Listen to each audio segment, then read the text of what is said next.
Welcome, dear listener. This is Mindleapic, your gentle space for bedtime stories that ease the mind and invite peaceful sleep. Thank you for joining me here tonight. If this feels right for you, perhaps give the video a quiet like and consider subscribing so these calm evenings can find you again. And if you'd like, leave a soft comment below. Share the city or country where you're listening from. It's nice to know we're drifting off together across the miles. Now settle in. Dim the lights if you haven't already. Let your body find its comfortable place. Perhaps under a light blanket. Head on a soft pillow. Take a slow breath in and let it out gently. Another breath and release. Feel the day slipping away, like leaves carried on a quiet stream. Tonight, we wander into the evening calm of a Mughal garden home. Not the grandest palace, but a peaceful havli belonging to a kind merchant. Family in a quiet corner of the empire, perhaps near Lahore or Delhi, in the gentle years of the later Mughal time. Here, life moves slowly, wrapped in saffron threads, starlight, and the soft scent of jasmine. The sun has just dipped below the high walls, leaving the sky a deepening indigo. In the charbagh garden at the heart of the home, 4 neat quadrants stretch out, divided by narrow water channels that murmur like whispered secrets.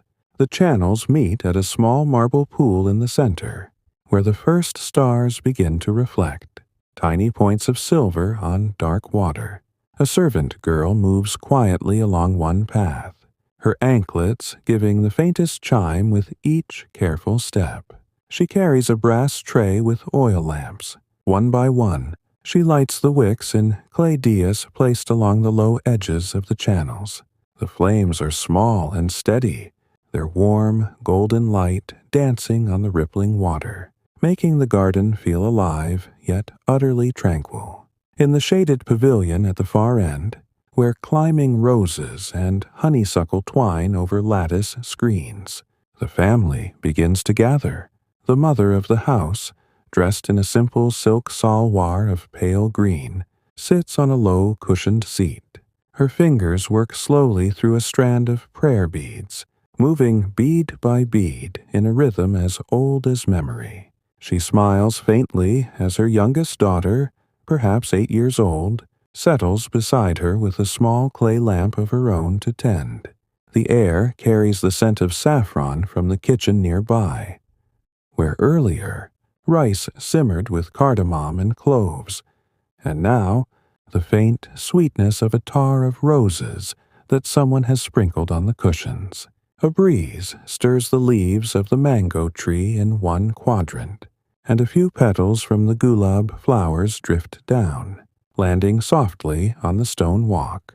An older aunt sits a little apart, on a string charpoy beneath a neem tree. She fans herself gently with a palm leaf, the motion slow and even, like the breathing of the garden itself. She tells no stories tonight. The evening asks only for quiet. Sometimes she hums a low tune, so soft it blends with the trickle of water and the distant call of a night bird. Children from the household, 2 boys and the little girl, move without hurry. One boy kneels by the pool's edge, trailing his fingers in the cool water, watching the ripples spread outward in perfect circles. The other watches a moth flutter near a lamp, its wings pale against the flame. No one speaks loudly. Voices, when they come, are murmurs, like the wind through silk. From the Zanana quarters, where the women's spaces open onto the garden through screened windows, a soft melody drifts, someone playing a gentle raga on a small sarangi. The notes rise and fall like slow breaths, never rushing, never ending abruptly.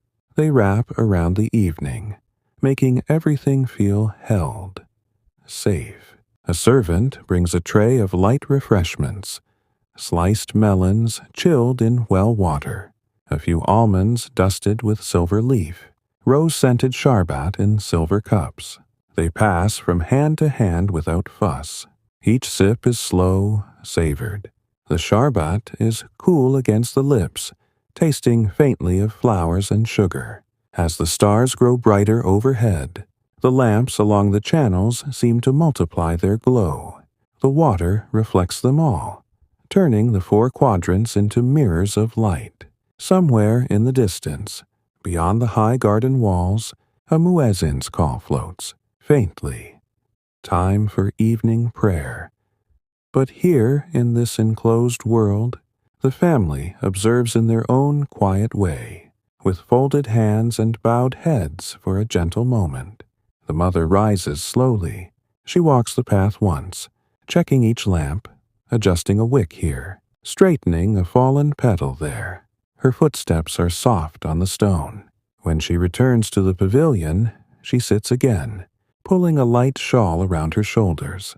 The night air has cooled, carrying the earth's calm scent upward from the watered soil. The little girl leans against her mother now, eyes heavy. The sarangi continues its unhurried song.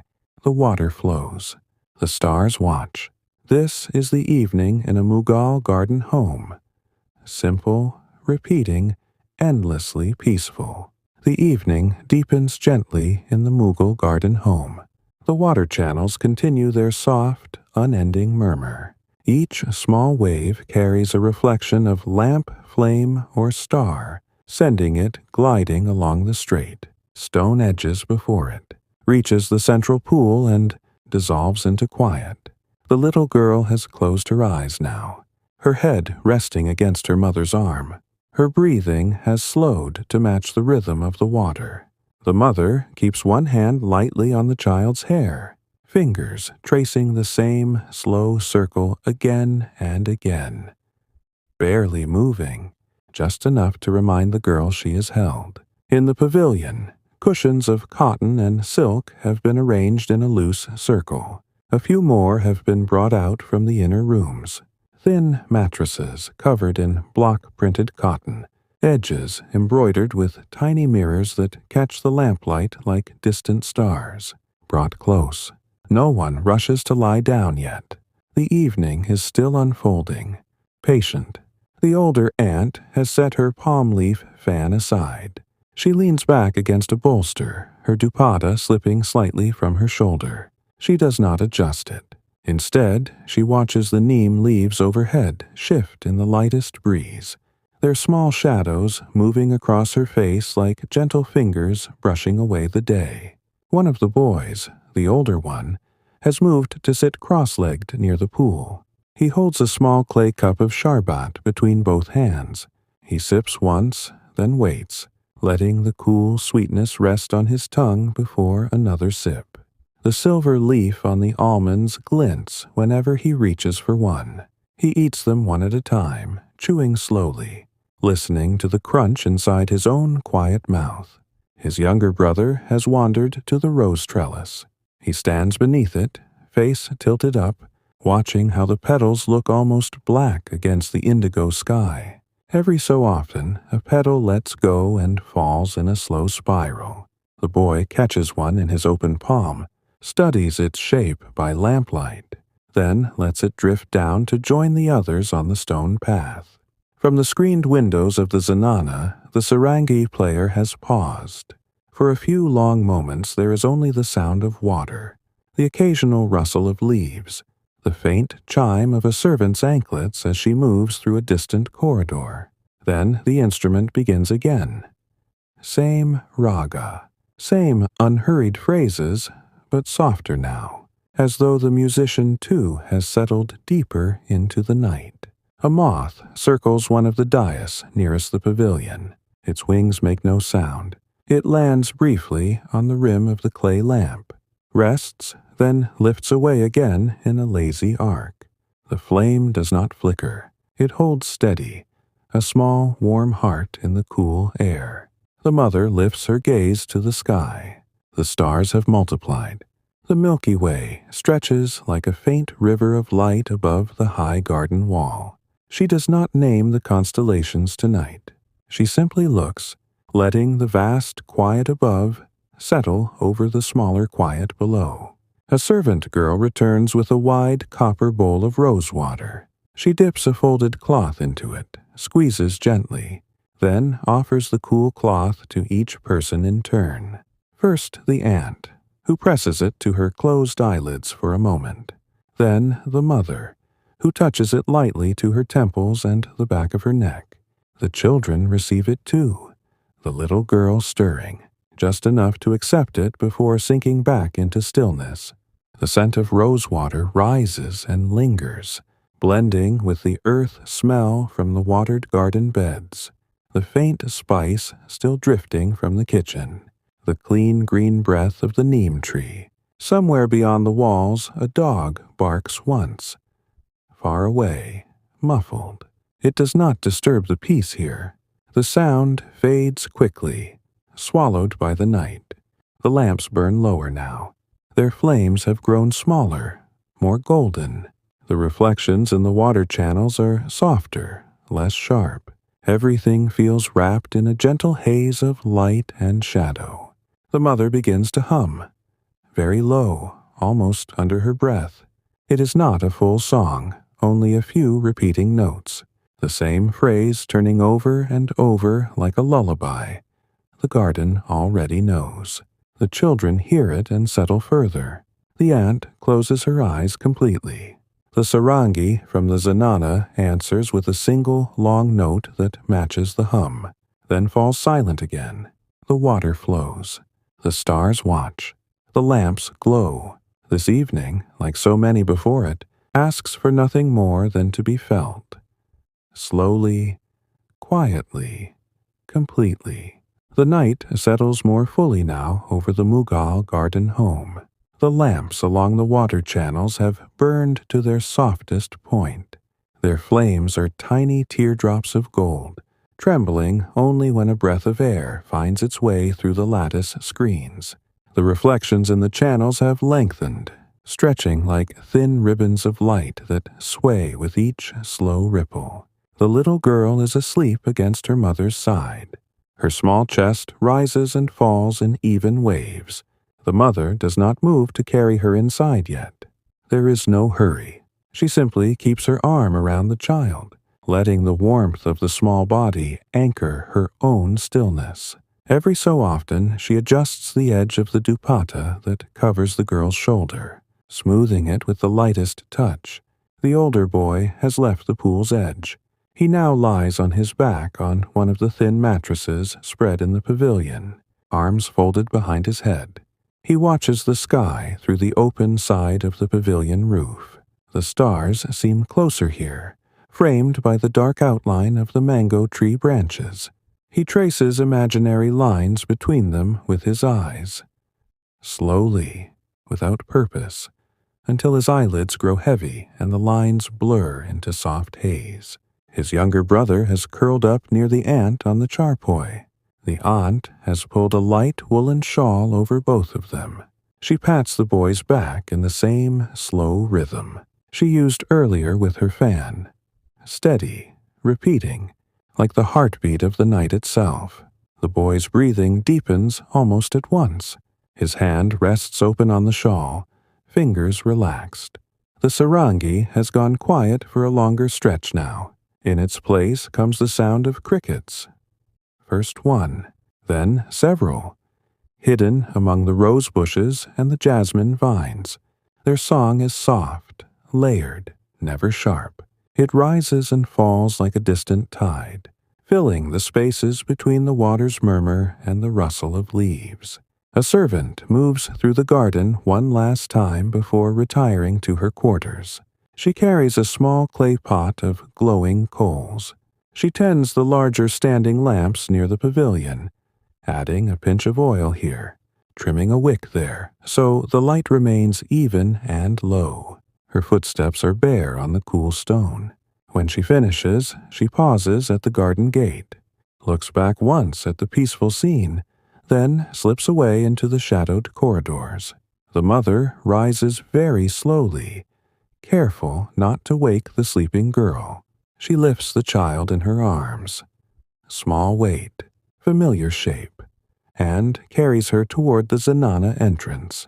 The girl stirs only enough to nestle closer, cheek against shoulder. At the screened doorway, another woman, perhaps an elder sister, waits with arms open. They exchange the child without a word. The mother returns to the pavilion alone, her steps unhurried. She settles again on her cushioned seat. This time she draws her knees up slightly, wraps her arms around them, rests her chin there. Her eyes half close. She listens to the water, to the crickets, to the faint, far-off sound of a night watchman tapping his stick along a distant lane. Tap, tap, tap, a rhythm that means all is well. The ant has begun to hum again. Just a few notes, the same ones from before, but slower now, drawn out like threads of silk pulled gently through the dark. The sound drifts across the garden, touches each listener, then fades into the air. One by one, the family members find their places for the night. Some remain in the pavilion on the mattresses. Others drift toward the inner rooms where beds are, already prepared with fresh sheets smelling faintly of sun-dried cotton and sandalwood. No doors slam, no voices rise. The movements are quiet, deliberate, like shadows lengthening at dusk. The lamps are left burning low. Their light will last until the earliest hours, a gentle ward against complete dark. The water channels keep flowing, never stopping, never rushing, carrying starlight and lamplight onward in their small, silver journeys. The garden breathes, in and out. The neem leaves shiver once more in a passing breeze. A single petal falls, lands on the water, floats for a moment, then sinks without sound. The stars hold their places above. The night wraps everything in its calm, even fold. Here, in this quiet Mughal garden home, time does not hurry. It simply passes, softly, slowly, kindly. The hours pass like slow breaths in the Mughal garden home. The last lamps along the channels have settled into their deepest, steadiest glow. The flames no longer dance. They simply hold, small and constant, painting faint halos on the water's surface. The reflections stretch long and thin now, almost like threads of pale gold laid across the dark stone. Inside the zanana, the little girl sleeps, deeply on a low bed draped with mosquito netting so fine it looks like mist. The netting moves only when someone passes nearby, stirring the air with the softest hush. A single oil lamp burns low on a brass stand beside her. Enough light to comfort, not enough to wake. Her mother has returned once to check, to smooth the sheet over the small shoulder, to listen to the even rhythm of breath. Then she slipped away again, leaving the room wrapped in quiet. In the pavilion, the aunt remains on her charpoy. She has not moved to go inside. The night air suits her, cool against her skin, scented with jasmine and damp earth. She lies on her side now, one arm folded under her head, the woolen shawl pulled up to her chin. Her eyes are open but not searching. They rest on the neem tree's silhouette against the stars. Every so often a leaf falls, drifting past her line of sight like a slow thought. She does not reach for it. She simply watches it land. The older boy still lies on his back on the mattress. His arms have relaxed down by his sides now. His chest rises and falls in time with the garden's own slow pulse. The water, the crickets, the distant tap of the night watchman far beyond the walls. His eyes are half closed. The stars above blur at the edges into soft points of light. He no longer traces patterns between them. The sky has become one gentle expanse, and he lets it hold him. His younger brother has shifted closer to the aunt. His head rests near her knee. The shawl covers them both like a shared blanket. His small hand has found the edge of her dupatta and holds it loosely, the fabric bunched in his palm. He does not stir. Sleep has come fully, quietly, without effort. From somewhere deeper in the Haveli comes the faintest sound, a woman turning the pages of a small book, perhaps reading verses by lamplight before sleep. The rustle is soft, irregular, then stops. A moment later, the lamp in that room is blown out. Darkness claims one more corner of the house. The water channels flow on. They have never paused. Their murmur is the constant undercurrent of the night. Steady, unchanging, like a heartbeat too gentle to notice until everything else falls away. A night bird calls once from the mango tree. 2 clear, descending notes. The sound floats across the garden, touches the pavilion, then fades into silence. No answer comes. The bird settles back into its branch, fluffing feathers against the cool. The mother has returned to her cushioned seat in the pavilion. She sits with her back against a bolster, legs tucked to one side. Her hands rest open in her lap. She does not pray aloud tonight. She simply breathes. Slowly in through the nose, slowly out through parted lips. With each exhale, she feels the last traces of the day loosen and drift away. Carried on the night air, the garden seems to breathe with her. The leaves rustle in reply. The water answers with its endless trickle.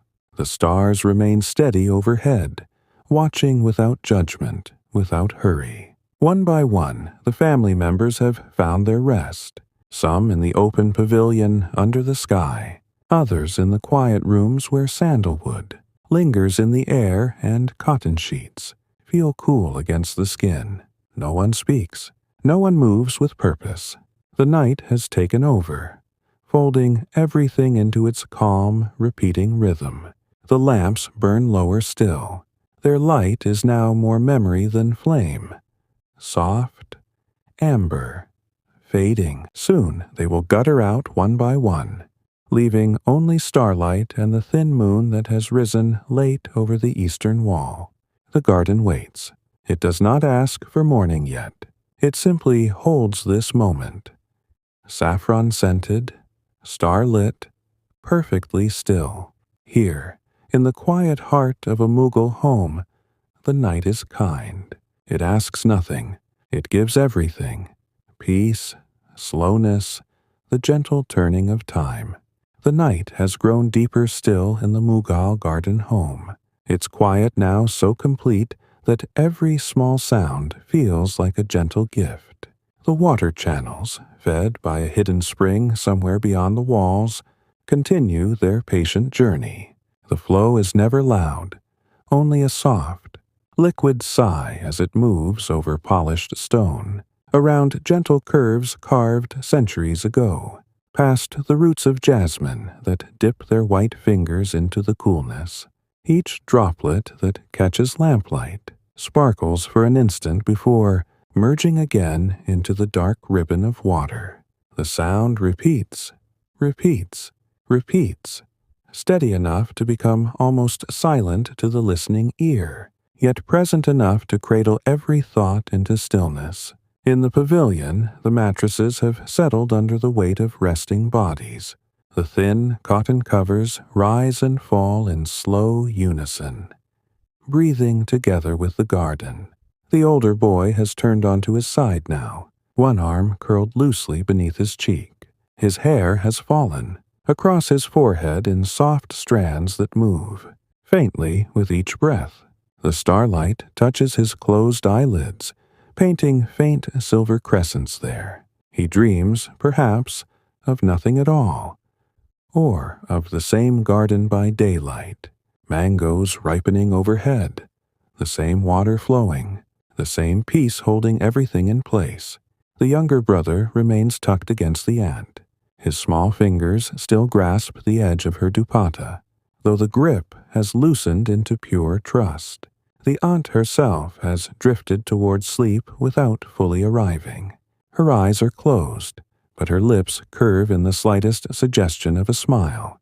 She listens to the night as though it were an old friend recounting familiar things. The neem leaves above her rustle once, twice, then settle. A single leaf detaches and spirals down in perfect slowness, landing soundlessly on the shawl that covers them both. She does not stir to brush it away. It belongs there now, part of the gentle covering of the night. Inside the zanana, the little girl lies curled on her side beneath the fine netting. Her breathing is deep and even, the kind of sleep that comes after a day of small joys. Running, barefoot on warm stone, trailing fingers through water, watching petals fall. A faint scent of rose water clings to her hair. The lamp beside her bed has burned down to the merest wick, its flame no bigger than a firefly's glow. It flickers once, twice, then steadies again, as though reluctant to leave her unguarded. Beyond the screened window, the garden's lamplight filters through in soft patterns. Gold, lace laid across the marble floor. The mother has not yet sought her own bed. She remains seated in the pavilion, back supported by the bolster, knees drawn up, arms wrapped loosely around them. Her gaze rests somewhere between the water channels and the stars.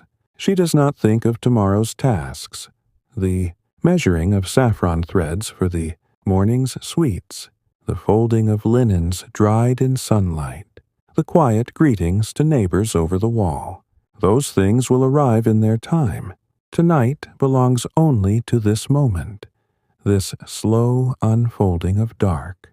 Her breathing matches the water's rhythm. In, hold, out, hold, in, hold, out. With each cycle, another layer of the day dissolves, leaving only calm beneath. A breeze arrives from the direction of the river, cool, carrying the clean smell of night-bloomed flowers and distant wet earth. It moves through the garden in a long, lazy wave. The jasmine vines tremble.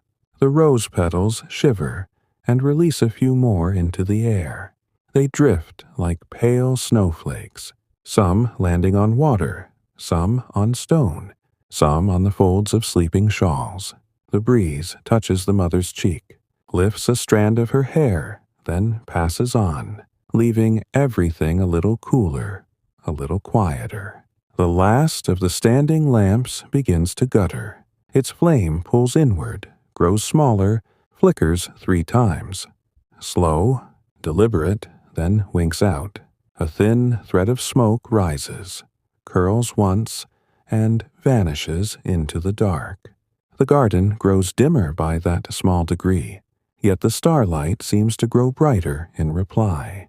The Milky Way stretches clearer now, a soft river of silver above the high walls. The moon, thin and silver, has climbed higher. Its light falls in pale pools across the quadrants, turning the water channels into ribbons of mercury. From far beyond the Haveli walls comes the occasional sound of the city sleeping, a wooden cart rolling slowly over distant cobbles, the low murmur of a late-night conversation fading around a corner, the soft clink of a water pot set down by someone returning home. These sounds are muffled, far away, wrapped in layers of night. They do not intrude. They simply remind that the world continues elsewhere, at its own gentle pace, while here everything has paused in perfect stillness. The crickets have found their fullest chorus now. Their song weaves through the jasmine, through the neem, through the rose, trellis, high notes and low, notes blending into a living blanket of sound. It rises, holds, falls, rises again, never hurried, never sharp. The garden seems to hum along with them, every leaf and petal vibrating faintly in harmony. The mother finally shifts. She uncurls her legs, stretches them out slowly before her, toes pointing toward the central pool. She leans back against the bolster until she is almost lying down. The cotton mattress beneath her is cool and yielding. She pulls a light shawl across her chest, tucks it beneath her arms. Her hands rest open at her sides, palms upward, receiving whatever the night wishes to give. Her eyes close halfway, then fully. She does not fight the heaviness in her lids. She lets it come. The water flows. The stars hold steady. The moon watches with quiet silver eyes. The garden breathes, long, slow, even. In this enclosed world of saffron threads and starlit courtyards, the night has become a cradle. It rocks everything softly. People, plants, water, light, until even time itself seems to slow its turning. Content to linger here a little longer. The piece is deep. It is complete. It asks for nothing in return. The night has wrapped the Mughal garden home in its deepest, softest layer now, where every sound and every silence feels like part of the same gentle blanket. The water channels flow on without end, their murmur grown so familiar that it has become the background of breathing itself. The stone edges, smoothed by generations of water, reflect the remaining lamplight in thin, wavering lines that stretch and shrink with each tiny ripple. A single fallen jasmine petal rides the current, white against black water, turning slowly, drifting past the central pool, then vanishing beneath a low-hanging rose branch without a splash. Another petal follows soon after, then another. The garden lets them go one by one, unhurried, as though counting its own quiet blessings. In the pavilion, the older boy has slipped fully into sleep. His body lies straight now, legs uncrossed, hands open at his sides. The starlight falls across his face in pale stripes filtered through the mango leaves overhead. His breathing is long and even. Inhale through the nose that lifts his chest, just enough to notice. Exhale through parted lips that carries away the last faint tension of the day. A cricket has found its way onto the edge of his mattress. It pauses there, antennae waving slowly, then hops once and disappears into the shadows beneath. The boy does not stir. The night holds him securely. Beside the aunt, the younger brother sleeps curled like a small comma beneath the shared shawl. His cheek presses against the wool, leaving a faint warmth there. His fingers have finally released the dupatta. The fabric lies loose across his open palm. The aunt herself has crossed into sleep at last. Her face is turned toward the neem tree. The leaves above move in the lightest breeze, casting moving shadows across her closed eyelids, soft patterns that come and go like dreams too gentle to remember. Her chest rises, holds, falls, in perfect time with the water's flow. A single strand of gray hair has escaped her braid and rests against her temple. She does not brush it away. Inside the zenana, the little girl remains deep in dreams. The fine netting around her bed sways once when a draft slips through the screened window, then settles again. The lamp beside her has burned down to nothing but a faint red ember buried in the wick. It gives off no real light now, only the memory of warmth. The girl's small hand rests near her cheek, fingers loosely curled as though still holding a petal she picked earlier. Her lips part slightly in sleep. A soft sigh escapes, barely audible, more breath than sound. Then she turns her head deeper into the pillow, seeking the cool side of the cotton. The mother has lain back fully on her mattress in the pavilion. The bolster supports her head and shoulders. The light shawl covers her from shoulders to knees. Her arms rest along her sides, palms turned upward in quiet surrender. She has closed her eyes completely now. The weight of her lashes feels heavy and comforting. With each slow breath, she feels her body settle deeper into the thin cotton beneath her. First, her shoulders softening, then her back, then her legs lengthening until even her toes relax completely.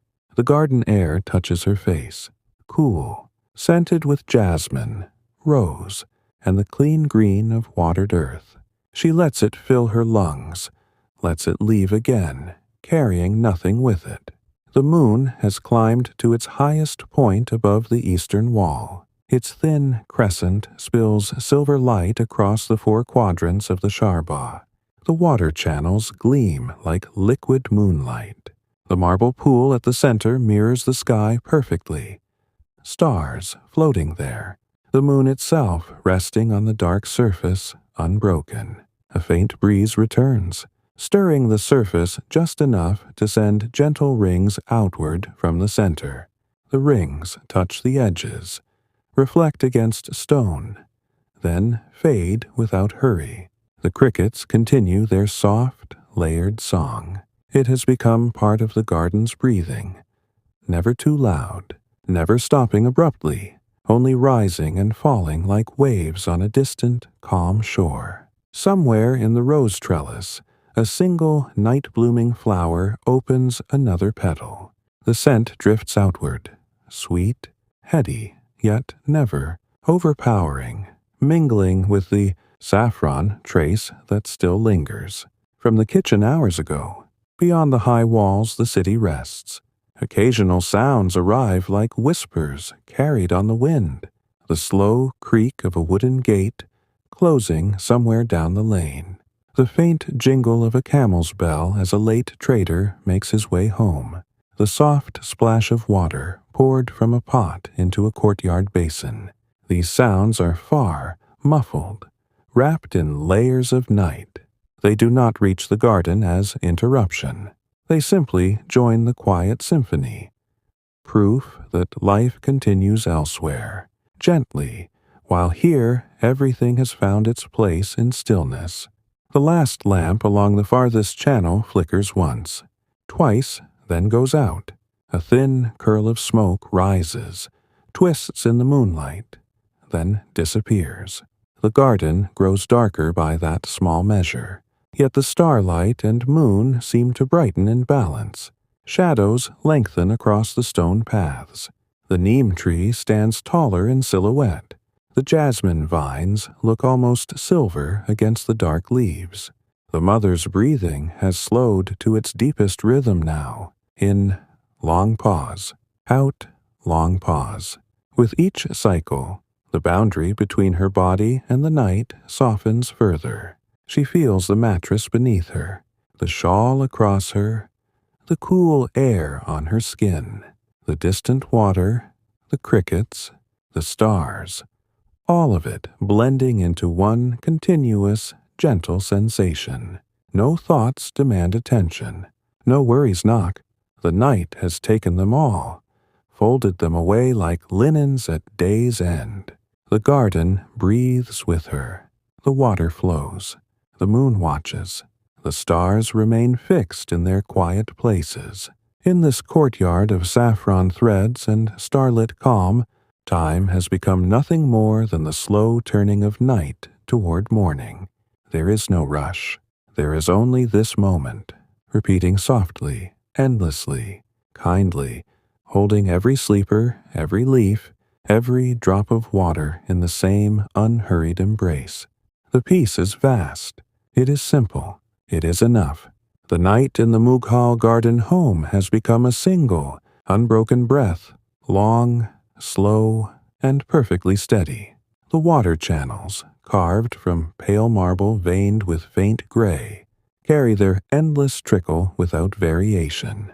The sound is now so woven into the silence that it feels like the garden's own pulse, soft, liquid, repeating every few seconds in the same gentle cadence. A leaf from the mango tree detaches high above and falls in lazy spirals, turning once, twice, catching moonlight on its glossy surface before it, lands on the water with the tiniest plink. The ripple spreads outward in perfect circles, widening, touching the stone edges, then smoothing away until the surface is mirror still again. Another leaf follows a minute later, then a petal. The garden releases them one by one, without haste, without sadness. In the pavilion, the older boy sleeps completely now. His face has softened entirely, cheeks relaxed, brow smooth, mouth slightly open in the way only deep rest allows. The moonlight traces a thin silver line along his collarbone, where his kurta has slipped, open at the neck. His chest rises in long, measured intervals, 4 seconds in, 6 seconds out, matching the slow rhythm the night has set.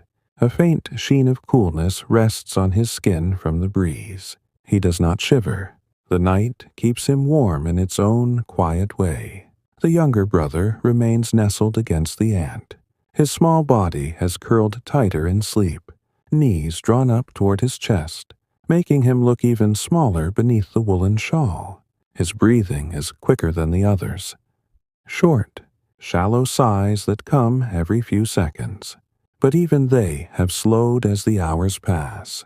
One hand rests palm up near his face. The fingers twitch once, very faintly, as though dreaming of catching falling petals. The ant's arm lies protectively across his shoulder, though she too has surrendered to sleep. Her breathing is deeper, slower, long draws of air scented with jasmine, and the faint trace of rose water still clinging to her skin. The gray strand of hair across her temple moves slightly each time she exhales, then settles again. Inside the zenana, the little girl has turned onto her stomach in her sleep. One arm is flung out to the side, palm open against the cool cotton sheet. The fine netting drapes around her like a pale cloud, moving only when her breath stirs it. The ember in the bedside lamp has finally gone out. The room is now lit only by the faint moonlight filtering through the jolly screens.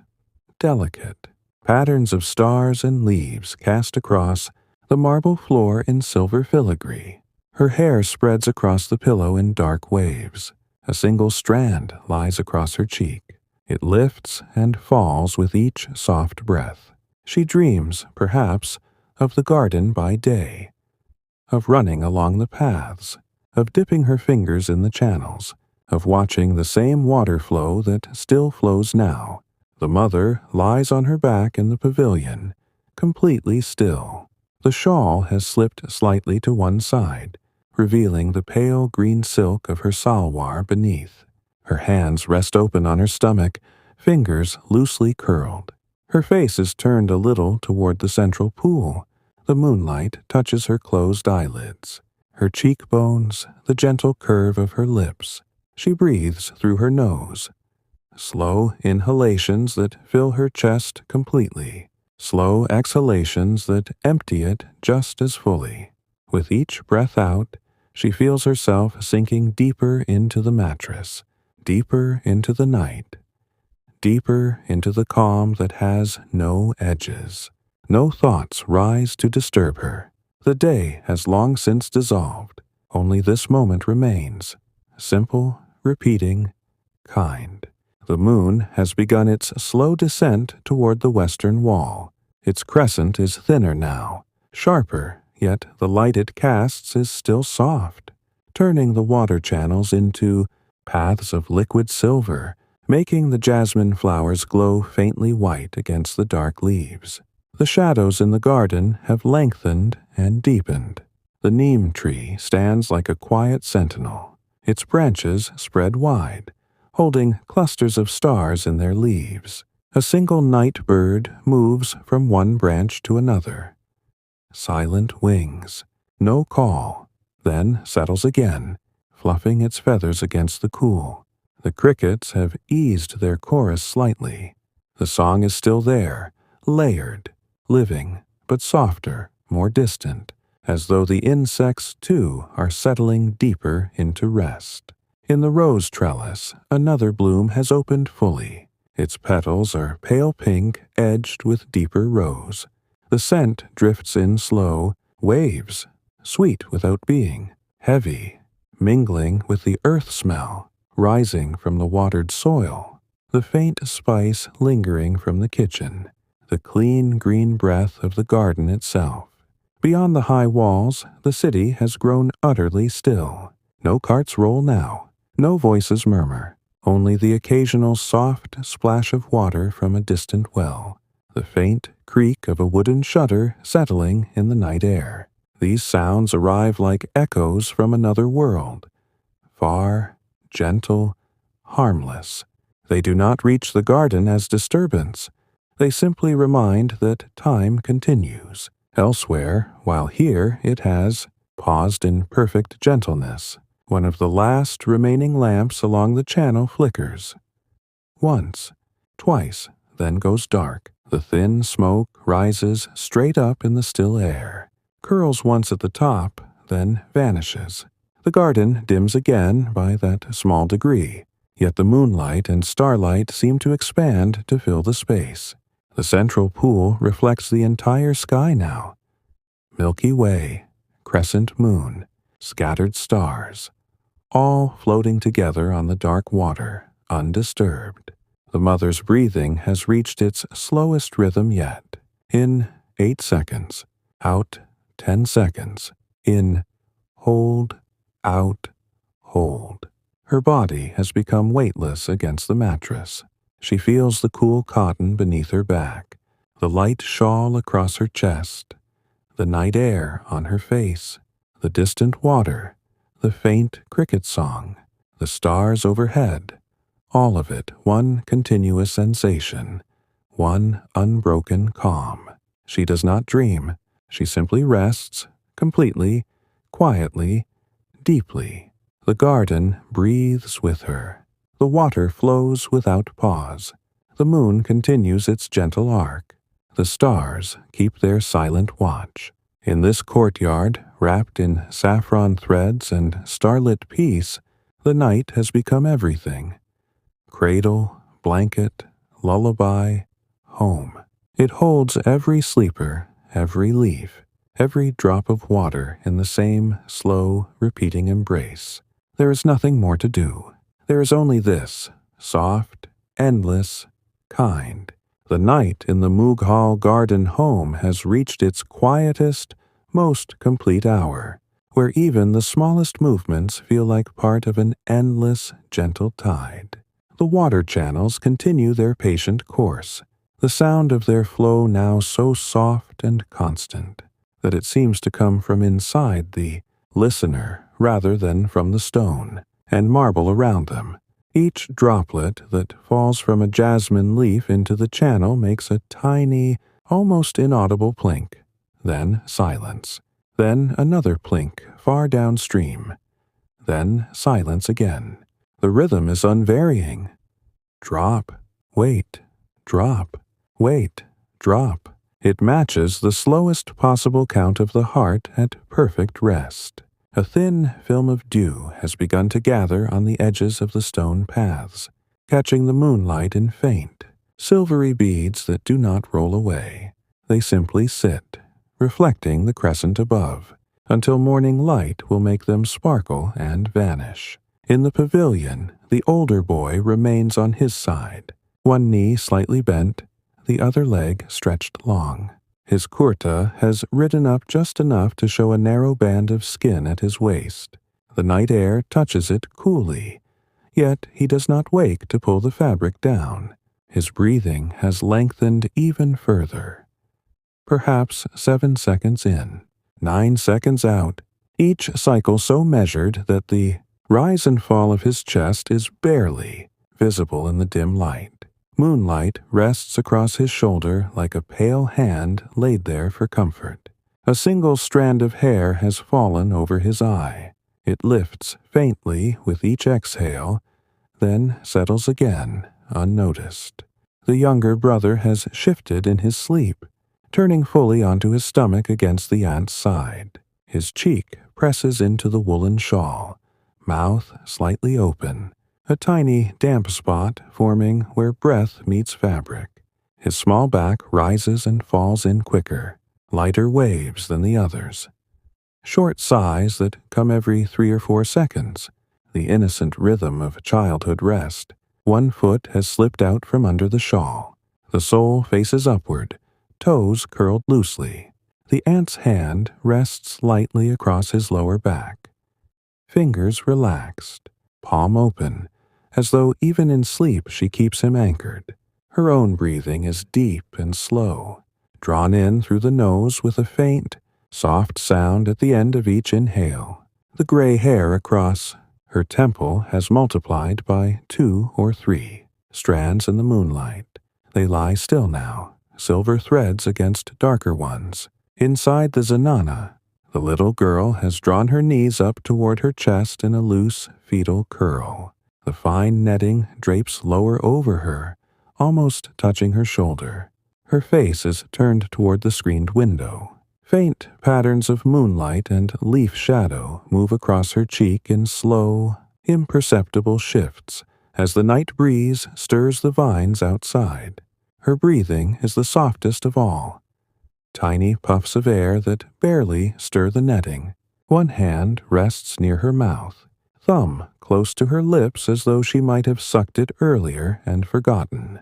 The room holds the lingering scent of rosewater from the evening cloth, mixed now with the clean cotton smell of sheets aired in sunlight hours before. Beyond the jolly, the garden's remaining light filters in, thin silver lines that trace the marble floor like quiet veins of calm.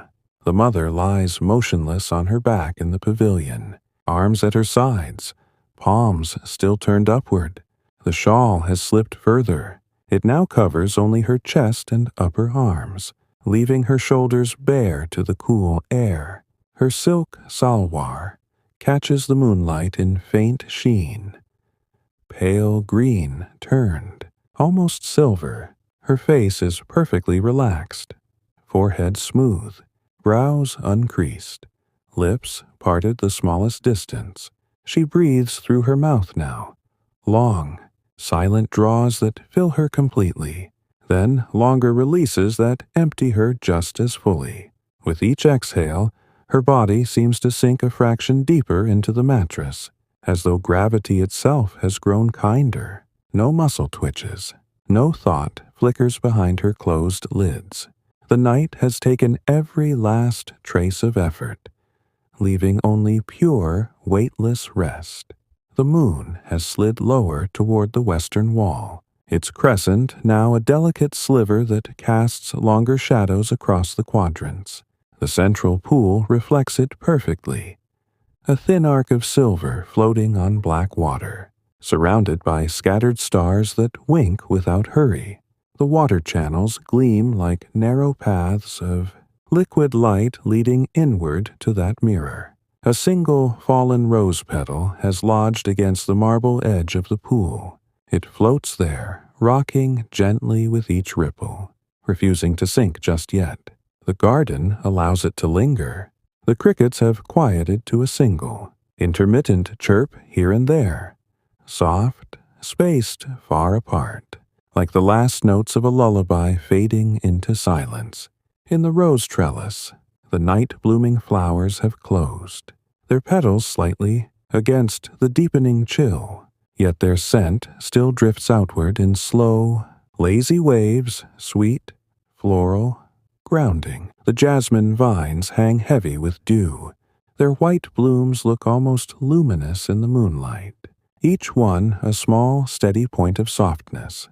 Beyond the high walls, the city has entered the profoundest part of night. No sounds arrive now, no carts, no bells, no voices. Only the occasional distant rustle of wind through far-off trees, or the faint drip of water from a rooftop somewhere down the lane. These are not intrusions. They are the world's own breathing, matching the garden's rhythm from afar. Another lamp flickers out along the farthest channel, its flame pulling inward, shrinking to a pinprick, then vanishing. Smoke rises in a thin, straight line, then bends once in the breeze and is gone. The garden dims again, yet the moonlight seems to grow more intimate, touching every leaf, every stone, every sleeper with the same gentle silver hand. The mother's breathing has become almost imperceptible now. Long, shallow cycles that blend seamlessly with the water's flow, with the cricket's last chirps, with the rustle of neem leaves high above. In Hold for many seconds. Out, hold again. Her body has become part of the garden itself.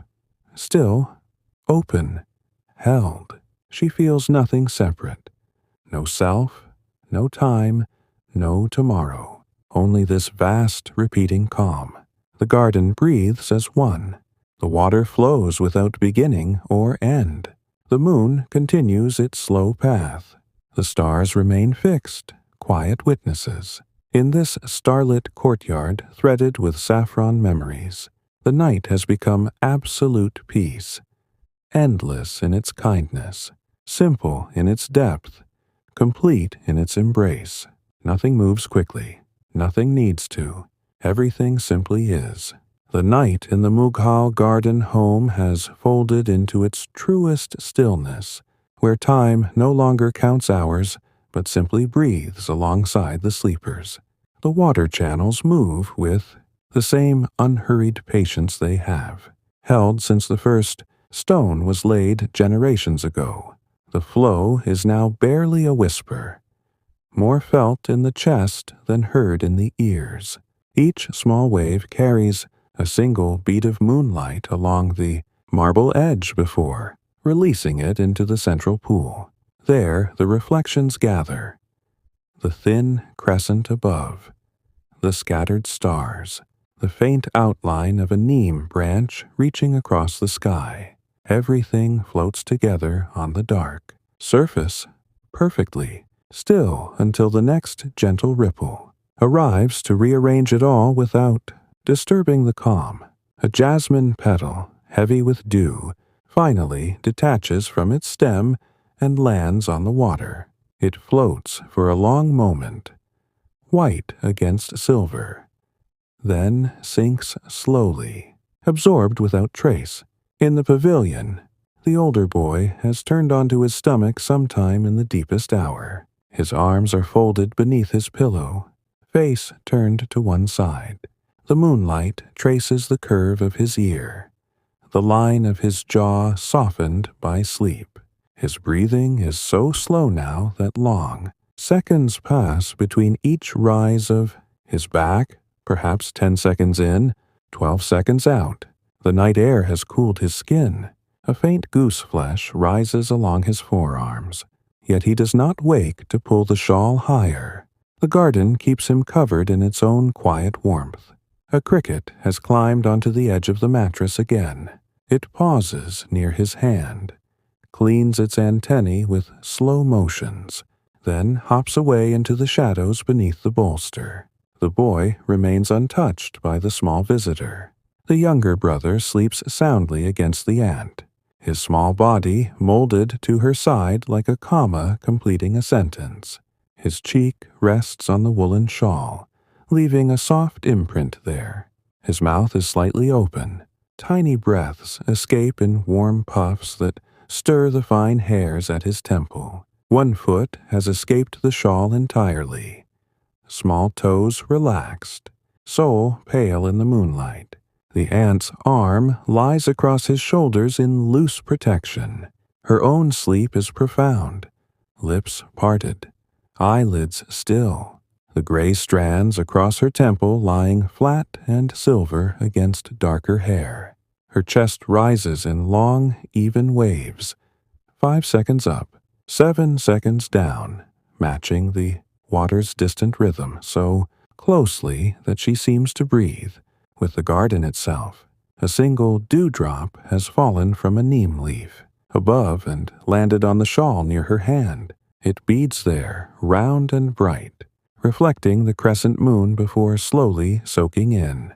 Inside the zanana, the little girl has shifted again, now lying on her back with arms flung wide, as though embracing the night.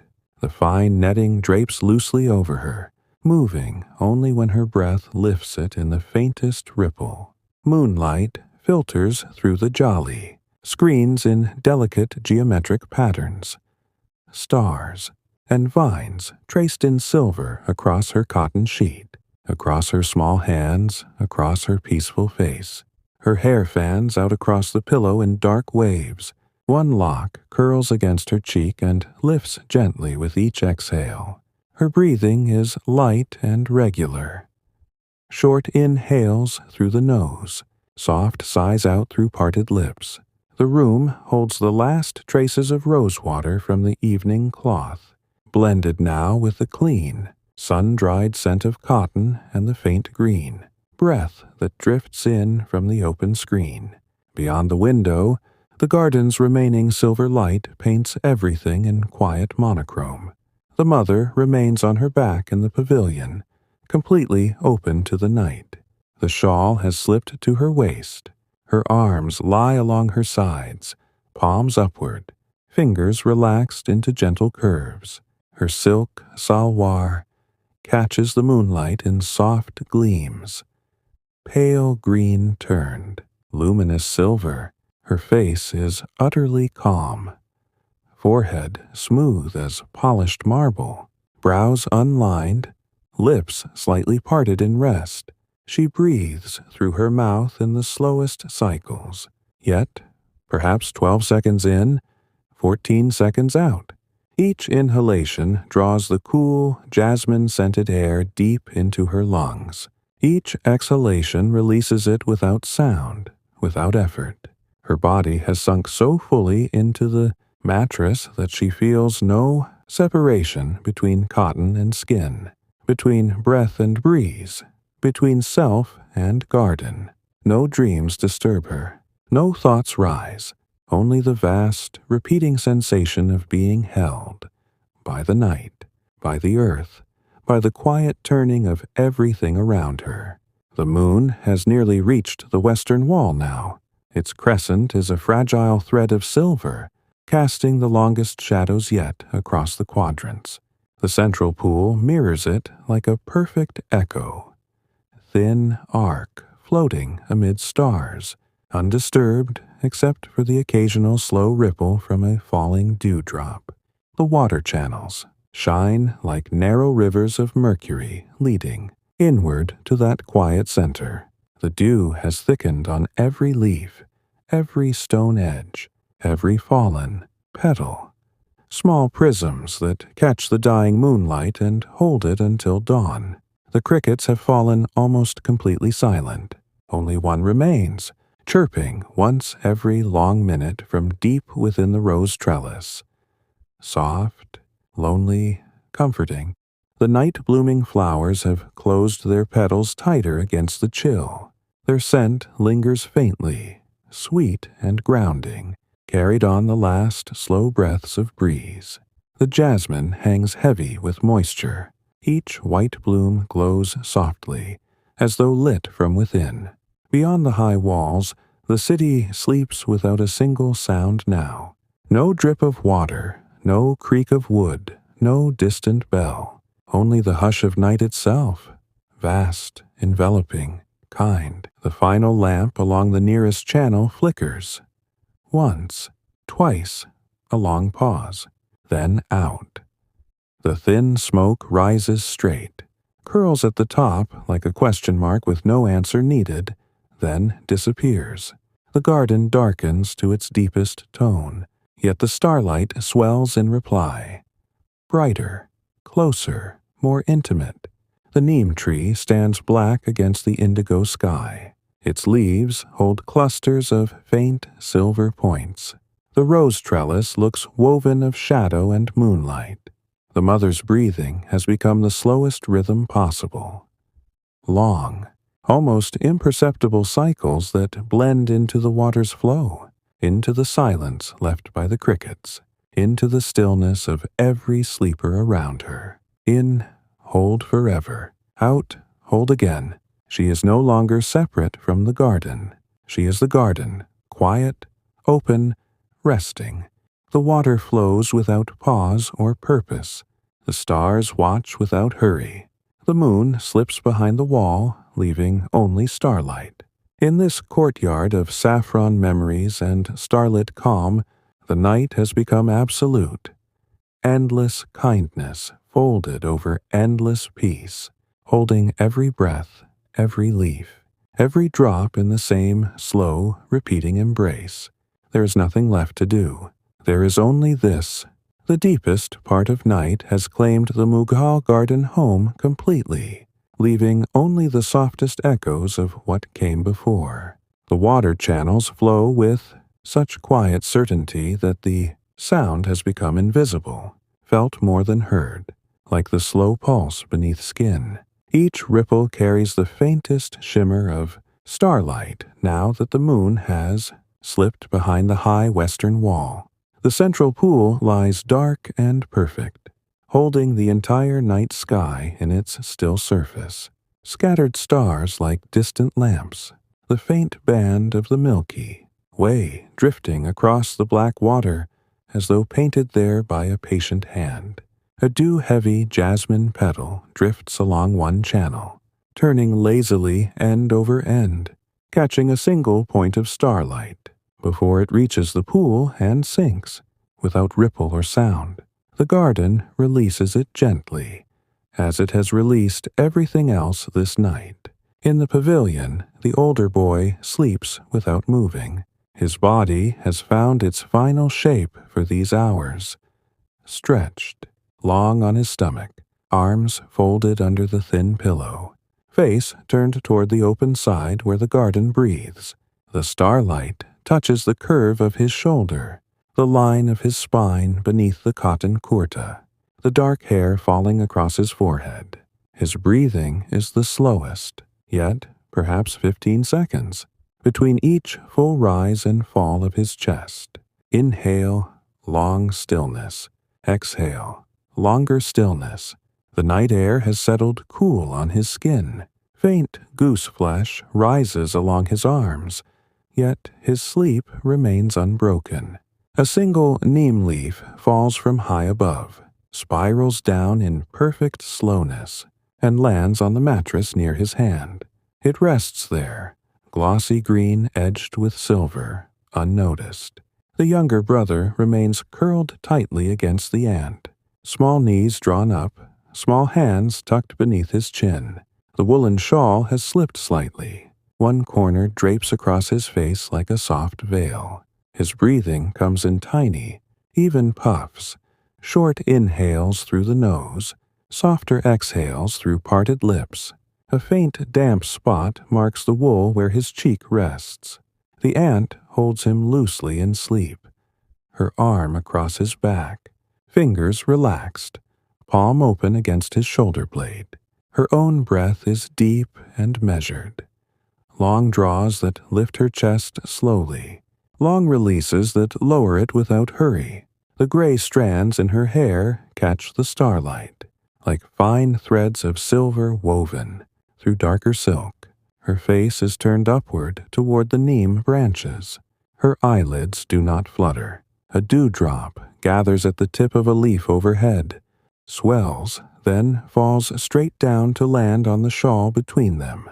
It beads bright for a moment, reflecting every star, then soaks slowly into the wool. Inside the zanana, the little girl lies on her back with limbs flung wide in complete surrender. The fine mosquito netting drapes over her like pale mist, stirring only when her breath lifts it in the gentlest wave.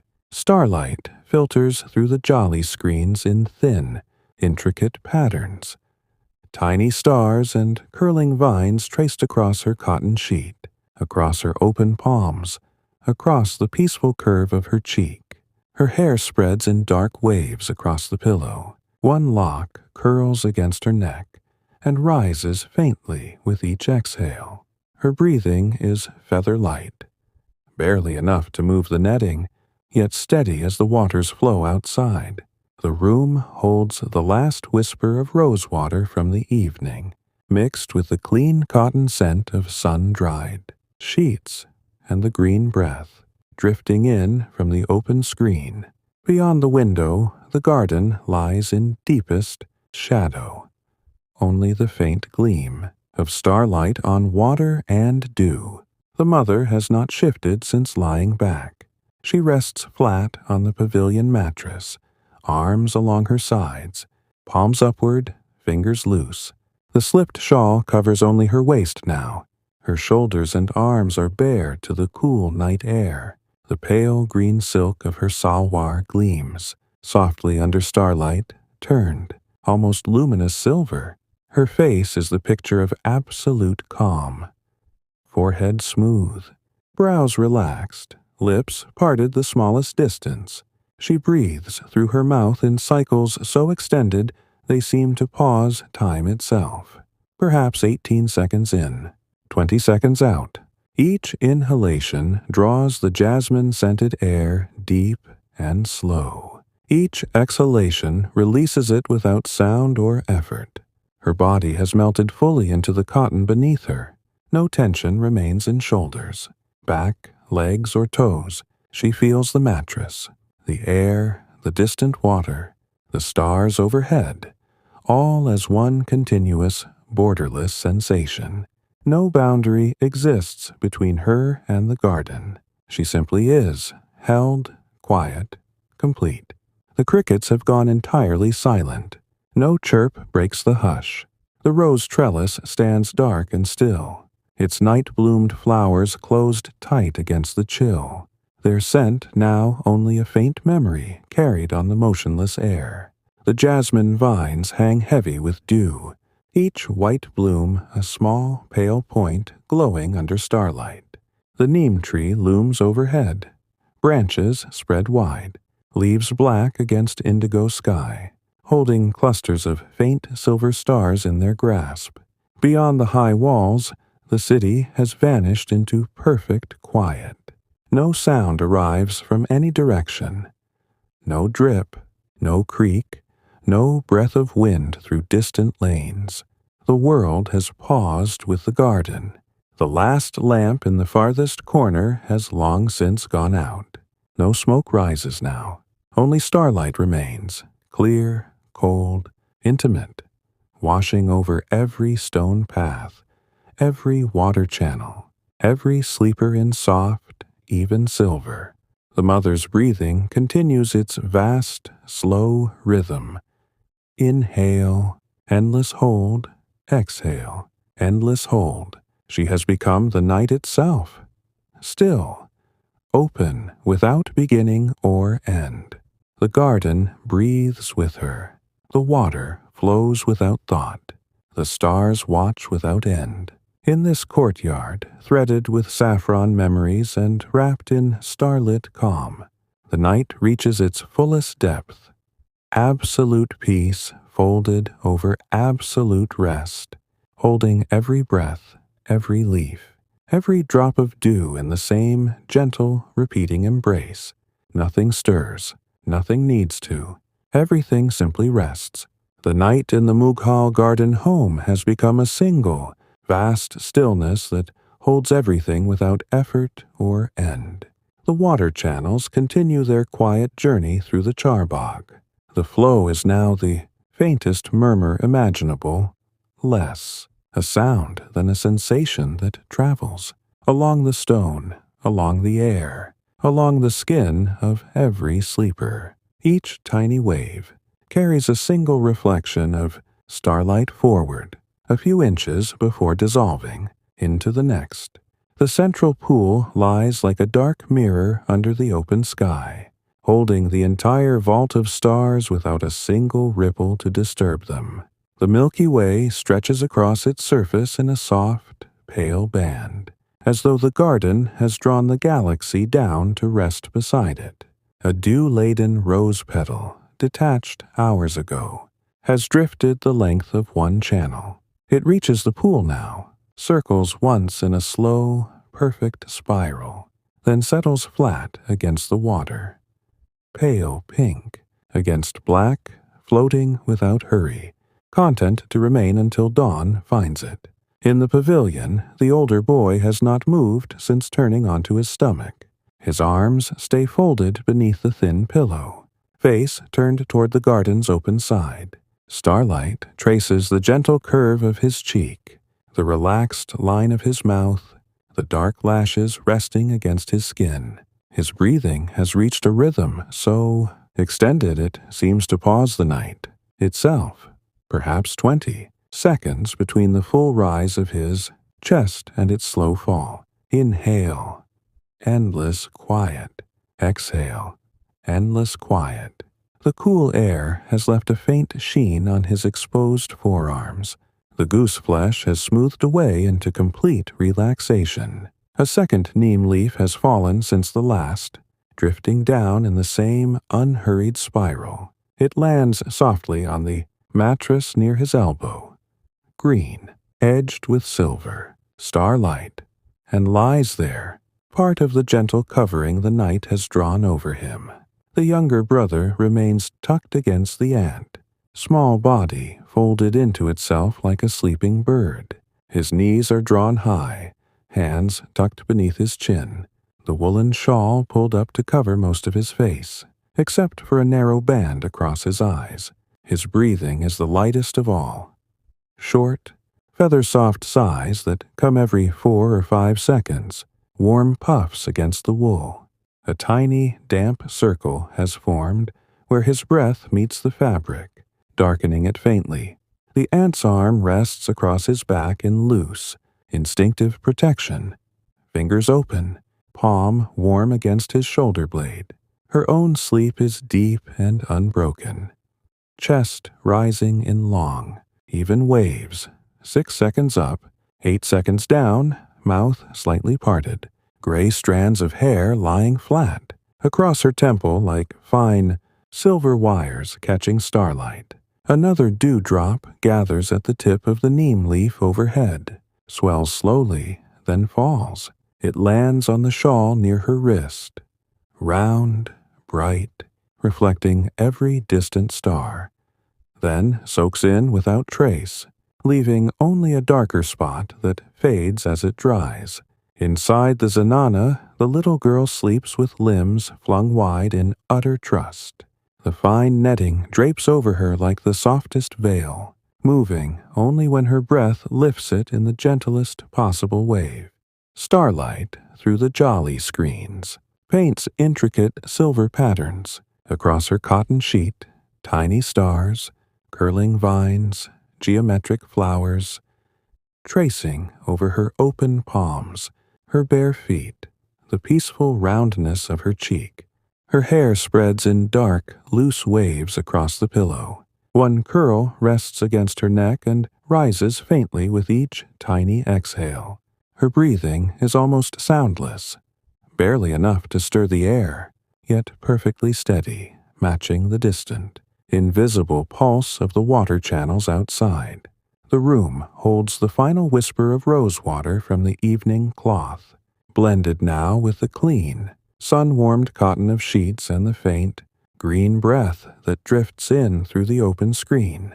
Beyond the window, the garden has become pure shadow and silver.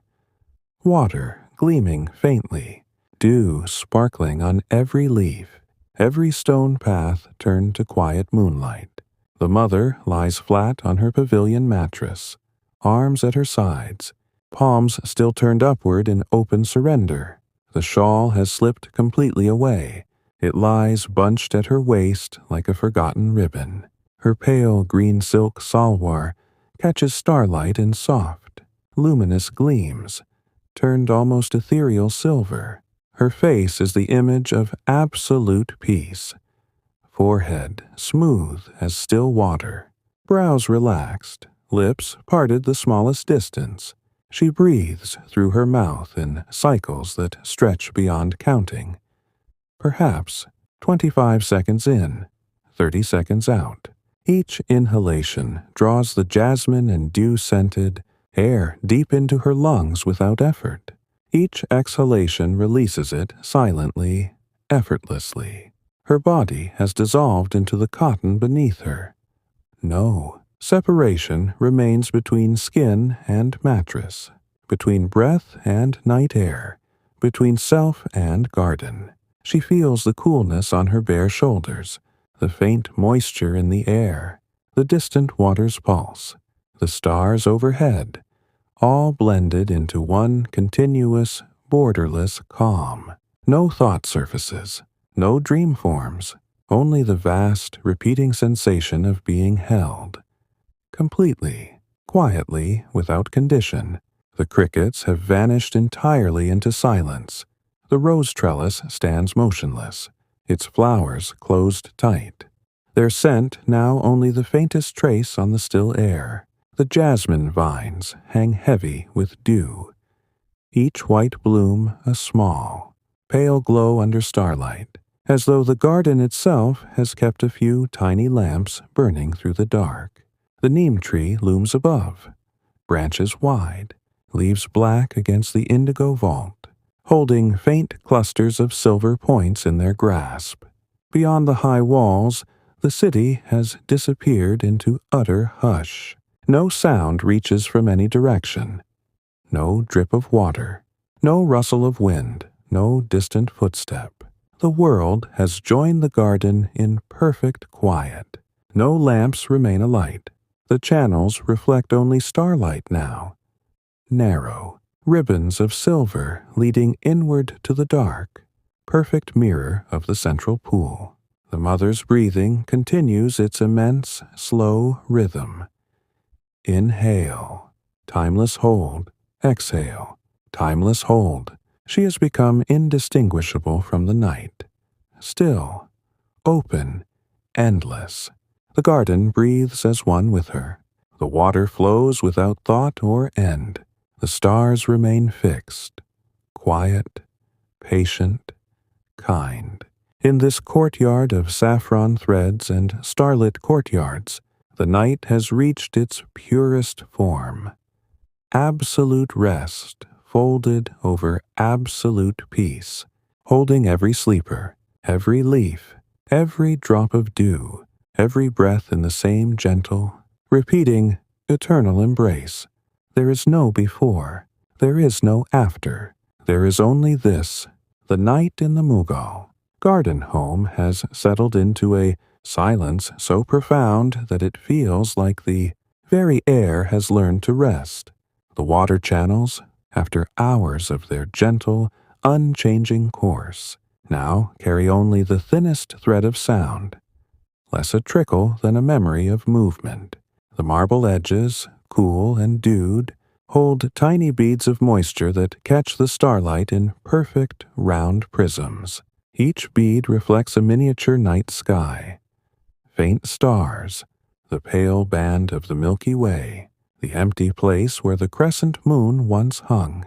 The central pool has become a flawless black mirror, so still that the reflected stars seem more solid than the ones above.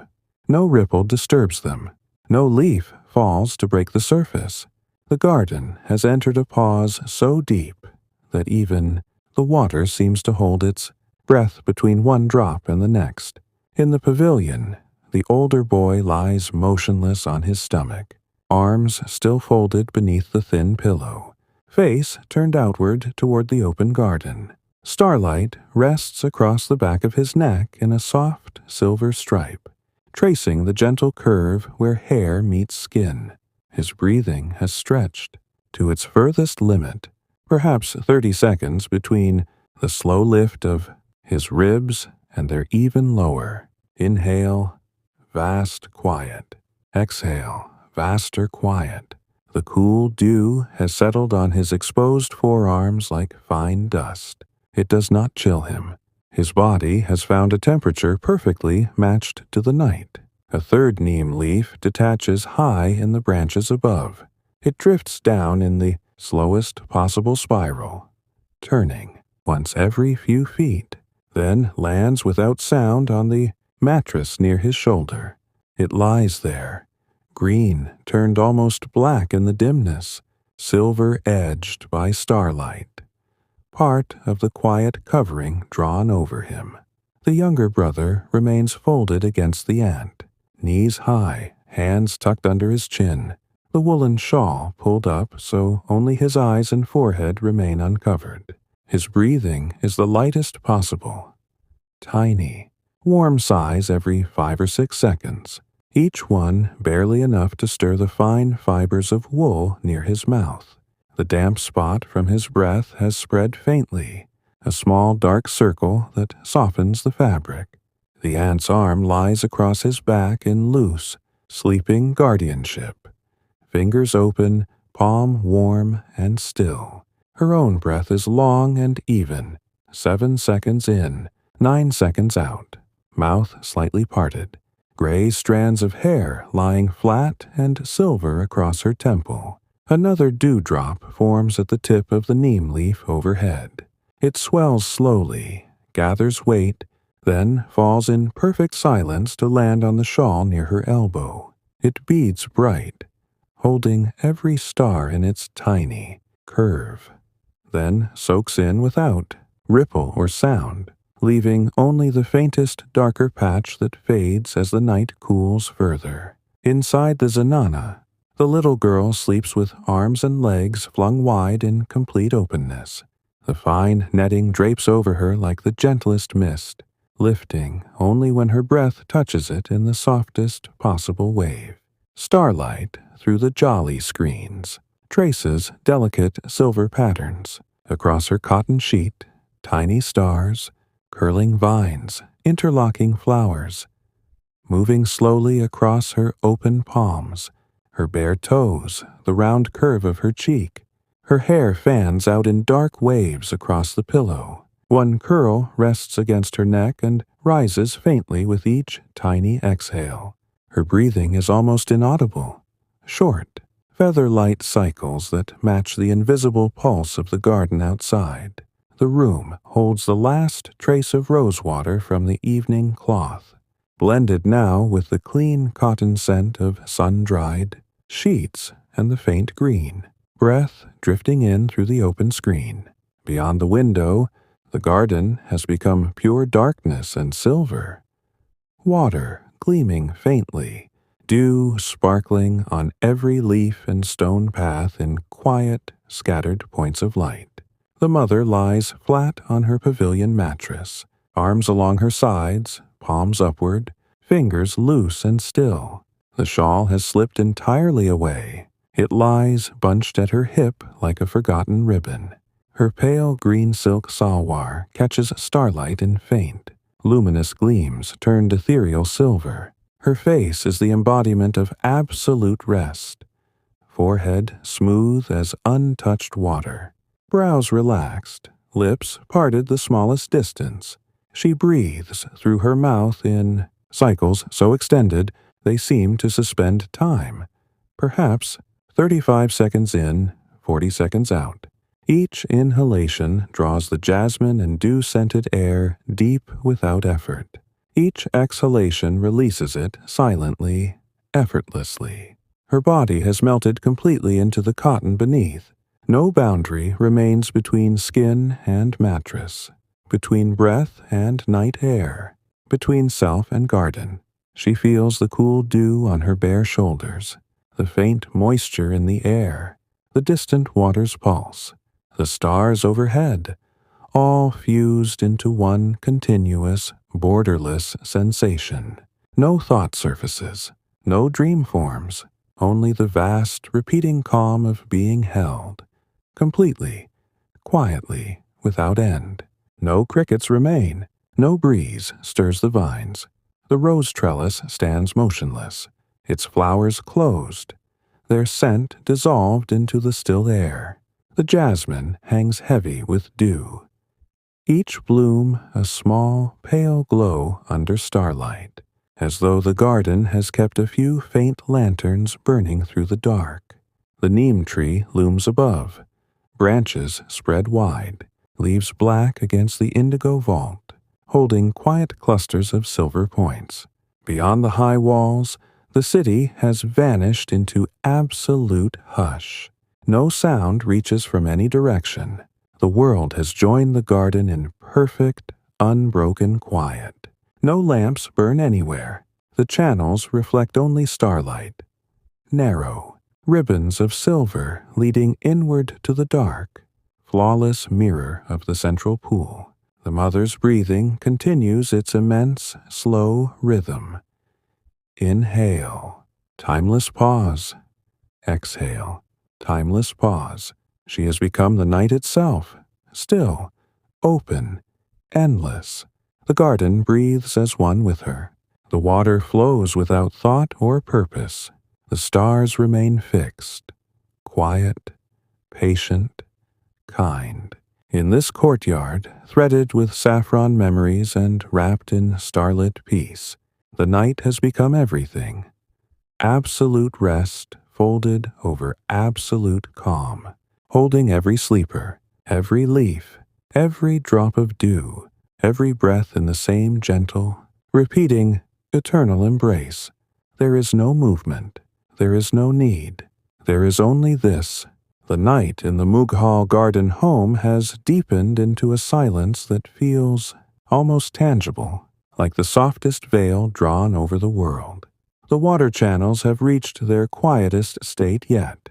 The flow is now so faint that it exists more as a vibration in the stone than as any audible sound. Each marble edge gleams with a thin layer of dew that has thickened through the hours. Tiny, perfect beads lined up like silver pearls along the straight paths. They catch the starlight without twinkling, holding it steady and still. The central pool remains an unbroken mirror of the night sky above. The Milky Way lies across its dark surface in a gentle, pale ribbon, every star fixed in perfect reflection. No breeze stirs the water. No leaf falls to send a ripple. The garden has entered, a hush so complete that the pool seems to breathe in time with the sleepers. Slow, imperceptible rise and fall of light on black. In the pavilion, the older boy lies unchanged on his stomach, arms folded under the thin pillow, face turned toward the open garden side. Starlight rests across the curve of his shoulder in a faint silver wash, tracing the relaxed line of his neck. His breathing has become the slowest rhythm the body can hold. Perhaps 40 seconds between the faint lift of his ribs and their even descent. Inhale, endless stillness. Exhale, endless stillness. The dew has settled on his exposed skin in the finest mist. It does not chill him. His temperature has merged with the night's coolness. Another neem leaf releases from a high branch. It drifts down in the slowest spiral yet, turning once every several feet, pausing midair as though considering the fall, then lands without the smallest sound on the mattress near his outstretched hand. It rests there, dark green edged with starlight, becoming part of the gentle layer the night has placed over him. The younger brother remains curled tightly against the ant, knees drawn high, hands tucked beneath his chin, the woolen shawl pulled up to cover all but a narrow strip across his closed eyes. His breathing is feather-light, tiny, warm sighs every 6 or 7 seconds, each one so soft it barely moves the fine wool fibers near his mouth. The small damp circle from his breath has spread a little wider, softening the fabric in a faint, dark halo. The ant's arm lies across his back in sleeping protection, fingers loose, palm warm and unmoving against his small shoulder blade. Her own breath is deep and measured. 8 seconds in, 10 seconds out, mouth parted slightly, gray strands of hair lying flat and luminous under starlight across her temple. A dewdrop forms at the very tip of the neem leaf directly above. It swells with slow deliberation, gathers its full weight, then falls in absolute silence to land on the shawl near her wrist. It beads perfectly round, reflecting the entire scattered field of stars in miniature, then soaks in without ripple or trace, leaving only the softest, darker spot that fades as the air cools further. Inside the zenana, the little girl sleeps in complete openness, arms and legs flung wide, small chest rising and falling in tiny, even cycles. The fine netting drapes over her like pale breath, lifting only when her exhale touches it in the gentlest possible wave. Starlight filters through the jolly screens in delicate silver tracery. Tiny stars, curling vines, interlocking petals, moving slowly across her open palms, her bare toes, the soft roundness of her cheek. Her hair spreads in dark, loose waves across the pillow. One curl rests against her neck and rises faintly with each almost inaudible breath. Her breathing is the softest sound in the room. Barely a whisper, yet perfectly steady, echoing the invisible pulse of the water channels far outside. The room holds the final memory of rosewater from the evening cloth, blended now with the clean cotton scent of sun-dried sheets and the faint green breath that drifts in through the open screen. Beyond the window, the garden has become pure shadow and scattered silver. Dew sparkling on every leaf, every stone path turned to quiet starlight. The mother lies flat on her pavilion mattress, arms at her sides, palms upward, fingers completely relaxed. The shawl lies forgotten in a loose bunch at her hip. Her pale green silk salwar gleams softly under starlight, turned luminous silver, almost translucent. Her face is absolute calm made visible. Forehead smooth as still water, brows unlined, lips parted the smallest distance. She breathes through her mouth in cycles that stretch beyond any measure. Perhaps 45 seconds in, 50 seconds out. Each inhalation draws the jasmine dew air deep without the slightest effort. Each exhalation releases it silently, effortlessly. Her body has dissolved entirely into the cotton beneath. No separation exists between skin and mattress, between breath and night air, between self and garden. She feels the cool dew mist on her bare shoulders, the faint moisture in the stillness, the distant water's pulse, the stars overhead, all fused into one unbroken, borderless sensation. No thought rises, no dream forms, only the vast, repeating calm of being held, completely, quietly, without beginning or end. No crickets, no breeze, no falling petals now. The rose trellis stands motionless, its flowers closed, their scent long dissolved into the still air. The jasmine vines hang heavy with dew, each bloom a small, pale point glowing under starlight, as though the garden has preserved a few faint lights through the dark. The neem tree looms above, branches wide, leaves black against the indigo vault, holding quiet clusters of silver points. Beyond the high walls, the city has ceased to exist in sound. No trace reaches from any direction. The world has merged with the garden in perfect, unbroken hush. No lamps remain anywhere. The channels reflect only starlight. Narrow, ribbons of silver leading inward to the dark. Flawless mirror of the central pool. The mother's breathing continues its immense, slow rhythm. Inhale, timeless pause. Exhale, timeless pause. She has become the night, still, open, endless. The garden breathes as one with her. The water flows without thought or end. The stars remain fixed, quiet, patient, kind. In this courtyard of saffron threads and starlit courtyards, the night has become everything. Absolute rest folded over absolute peace, holding every sleeper, every leaf, every drop of dew, every breath in the same gentle, repeating, eternal embrace. There is no stir, there is no need, there is only this. The night in the Mughal garden home has reached a stillness, so absolute that it seems the world itself has chosen to pause and listen to its own quiet heart. The water channels, after flowing without cease through every hour of darkness, now move with the gentlest possible touch against the marble. The sound, if it can still be called a sound, is no more than the faintest sigh, carried along the stone, felt in the bones rather than the ears. Each bead of dew along the edges has grown larger through the long, cool hours, round and heavy, reflecting the unchanging field of stars above in tiny, perfect spheres. The central pool holds the sky like a dark jewel box left open. The Milky Way drifts across its surface in a soft, luminous thread, every star pinned in place without tremor or shift.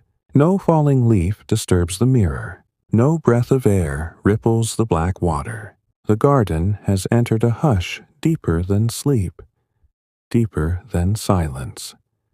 A place where even the idea of motion feels distant and unnecessary. In the pavilion, the older boy remains exactly as he was, stretched long on his stomach, arms folded beneath the thin pillow, face turned outward to the open garden. Starlight lies across the nape of his neck in a faint silver veil, following the relaxed curve where hair meets skin. His breathing has stretched to the furthest edge the body allows, perhaps 50 seconds between the almost imperceptible rise of his ribs and their slow descent. Inhale, boundless quiet. Exhale, boundless quiet. The dew mist has settled on his forearms in the finest layer, a cool sheen that matches the night's temperature so perfectly he does not feel it as separate. Another neem leaf, high in the branches, releases its hold. It floats downward in an impossibly slow spiral, turning once, pausing as though suspended by invisible threads, turning again, then settles, without the whisper of contact on the mattress near his open hand. The leaf lies flat, dark against the pale cotton, silver-edged by starlight, becoming one more quiet detail in the night's gentle composition. The younger brother stays folded against the aunt, knees drawn high to his chest, small hands tucked beneath his chin, the woolen shawl drawn up, until only a thin band across his closed eyes remains uncovered. His breathing is the lightest possible rhythm.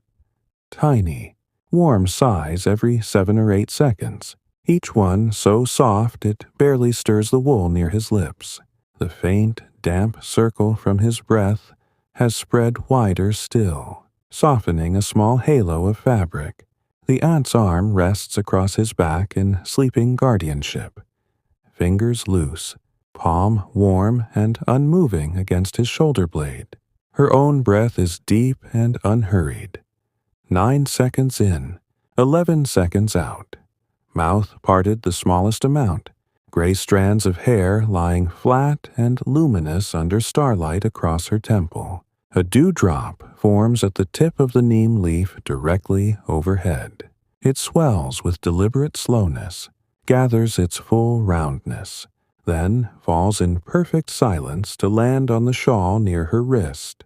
It beads bright, capturing the entire scattered field of stars in its tiny dome, then soaks in without sound or trace, leaving only the softest, darker spot that fades as the air grows cooler still.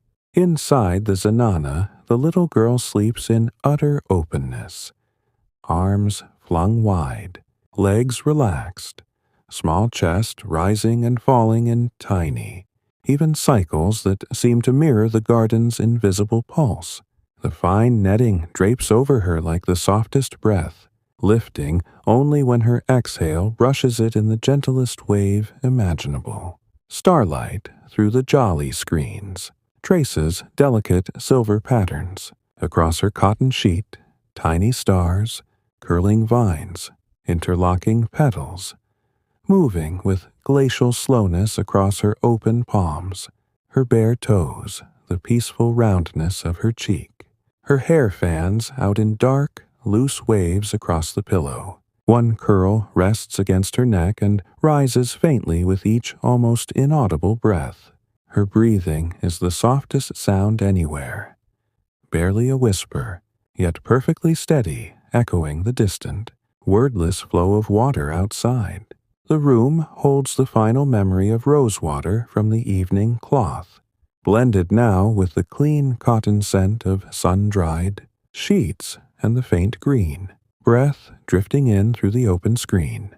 Beyond the window, the garden has become pure shadow and scattered silver, dew sparkling on every leaf, every stone path turned to quiet starlight. The mother lies flat on her pavilion mattress, arms along her sides, palms upward, fingers completely still. The shawl lies forgotten in a loose bunch at her hip. Her pale green silk salwar gleams softly under starlight, turned luminous silver, almost weightless. Her face is absolute calm made visible. Forehead smooth as untouched water. Brows relaxed, lips parted the smallest distance. She breathes through her mouth in cycles that stretch beyond any counting. Perhaps 55 seconds in, 60 seconds out. Each inhalation draws the jasmine dew air deep without the slightest effort. Each exhalation releases it silently, effortlessly. Her body has dissolved entirely into the cotton. Beneath, no boundary remains. Between skin and mattress, between breath and night air, between self and garden. She feels the cool dew mist on her bare shoulders, the faint moisture in the stillness, the distant water's pulse, the stars overhead, all fused into one unbroken, borderless sensation. No thought rises, no dream forms, only the vast, repeating calm of being held, completely, quietly, without beginning or end. No crickets, no breeze, no falling leaves now. The rose trellis stands motionless, its flowers closed, their scent long dissolved into the still air. The jasmine vines hang heavy with dew, each bloom a small, pale point glowing under starlight, as though the garden has preserved a few faint lanterns through the dark. The neem tree looms above, branches wide, leaves black against the indigo vault, holding quiet clusters of silver points. Beyond the high walls, the city has ceased to exist even as a concept. No sound reaches from any direction. The world has merged with the garden in perfect, unbroken hush. No lamps burn. The channels reflect only starlight. Narrow, ribbons of silver leading inward to the dark, flawless mirror of the central pool. The mother's breathing continues its immense, slow rhythm. Inhale, timeless pause. Exhale, timeless pause. She has become the night, still, open, endless. The garden breathes as one with her. The water flows without thought or end. The stars remain fixed, quiet, patient, kind. In this courtyard of saffron threads and starlit courtyards, the night has become everything. Absolute rest folded over absolute peace, holding every sleeper, every leaf, every drop of dew, every breath in the same gentle, repeating, eternal embrace. There is no stir, there is no need, there is only this. The night in the Mughal garden home has become a single, endless moment where nothing begins and nothing ends. The water channels, after flowing through every shade of darkness, now seem to hold still within their own movement. The marble edges carry the thickest layer of dew yet, each bead perfectly round, perfectly spaced, each one a tiny, motionless mirror holding the unchanging pattern of stars overhead. The central pool is no longer water, but a deeper kind of darkness, the sky poured into stone, the Milky Way lying across it like a soft ribbon of pale dust, every star fixed in exact reflection without the smallest tremor. No leaf dares fall now, no dewdrop gathers the courage to drop. The garden has reached the place where even gravity feels too gentle to act. In the pavilion, the older boy lies without the slightest change, stretched on his stomach, arms folded beneath the thin pillow, face turned toward the open garden as though watching something only sleep can see. Starlight rests across the back of his neck in the faintest silver veil, following the relaxed line where hair meets skin. His breathing has become the slowest rhythm any living thing can sustain, perhaps 60 seconds between the almost invisible lift of his chest and its even slower descent. Inhale, infinite quiet. Exhale, infinite quiet. The dew mist has coated his forearms in a cool, even sheen that matches the night so perfectly it is no longer felt as separate. Another neem leaf, high in the branches, trembles once, then releases. It drifts downward in a spiral so slow it seems to hang suspended for long moments between each turn. Finally, it settles without contact on the mattress near his open palm. The leaf lies flat, dark against pale cotton, silver-edged by starlight. One more silent detail woven into the night's unhurried tapestry. The younger brother stays folded against the aunt, knees drawn high to his chest, small hands tucked beneath his chin, the woolen shawl drawn up, until only the narrowest band across. His closed eyes remains visible. His breathing is the lightest possible rhythm. Tiny, warm sighs every 8 or 9 seconds, each one so soft it barely disturbs the fine wool near his lips. The faint, damp circle from his breath has spread to its widest gentle halo, softening the fabric in quiet surrender. The aunt's arm rests across his back in sleeping protection.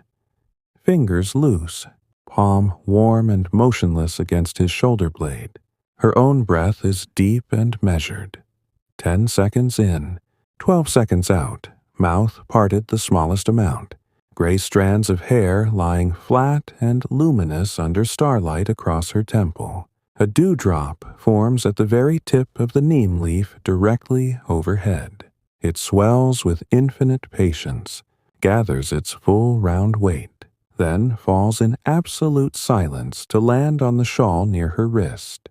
It beads perfectly, capturing every distant star in miniature, then soaks in without ripple or trace, leaving only the softest, darker spot that fades as the air grows colder still. Inside the zenana, the little girl sleeps in complete openness, arms flung wide, legs relaxed, small chest rising and falling in tiny, even cycles that seem to echo the garden's wordless pulse. The fine netting drapes over her like the gentlest mist, lifting only when her exhale brushes it in the softest wave imaginable. Starlight, through the jolly screens, traces delicate silver patterns. Across her cotton sheet, tiny stars, curling vines, interlocking petals, moving with glacial slowness across her open palms, her bare toes, the peaceful roundness of her cheek. Her hair fans out in dark, loose waves across the pillow. One curl rests against her neck and rises faintly with each almost inaudible breath. Her breathing is the softest sound in existence. Barely a whisper, yet perfectly steady, matching the distant, invisible flow of water outside. The room holds the final trace of rosewater from the evening cloth, blended now with the clean cotton scent of sun-dried sheets and the faint green, breath drifting in through the open screen. Beyond the window, the garden has become pure shadow and scattered silver, dew sparkling on every leaf, every stone path turned to quiet starlight. The mother lies flat on her pavilion mattress, arms along her sides, palms upward, fingers completely still. The shawl lies forgotten in a loose bunch at her hip. Her pale green silk salwar gleams softly under starlight, turned luminous silver, almost weightless. Her face is absolute calm made visible. Forehead smooth as untouched water, brows relaxed, lips parted the smallest distance. She breathes through her mouth in cycles that stretch beyond any measure. Perhaps 65 seconds in, 70 seconds out. Each inhalation draws the jasmine dew air deep without the slightest effort. Each exhalation releases it silently, effortlessly. Her body has dissolved entirely into the cotton. Beneath, no boundary remains. Between skin and mattress. Between breath and night air. Between self and garden. She feels the cool dew mist on her bare shoulders, the faint moisture in the stillness, the distant water's pulse, the stars overhead, all fused into one unbroken, borderless sensation. No thought rises, no dream forms, only the vast, repeating calm of being held, completely, quietly, without beginning or end. No crickets, no breeze, no falling leaves. The rose trellis stands motionless, its flowers closed, their scent long dissolved into the still air. The jasmine vines hang heavy with dew, each bloom a small, pale point glowing under starlight, as though the garden has preserved a few faint lanterns through the dark. The neem tree looms above, branches wide, leaves black against the indigo vault, holding quiet clusters of silver points. Beyond the high walls, the city has vanished from existence in sound and thought. No trace reaches from any direction. The world has merged with the garden in perfect, unbroken hush. No lamps burn. The channels reflect only starlight. Narrow, ribbons of silver leading inward to the dark, flawless mirror of the central pool. The mother's breathing continues its immense, slow rhythm. Inhale, timeless pause. Exhale, timeless pause. She has become the night, still, open, endless. The garden breathes as one with her. The water flows without thought or end. The stars remain fixed, quiet, patient, kind. In this courtyard of saffron threads and starlit courtyards, the night has become everything. Absolute rest folded over absolute peace, holding every sleeper, every leaf, every drop of dew, every breath in the same gentle, repeating eternal embrace. There is no stir, there is no need, there is only this,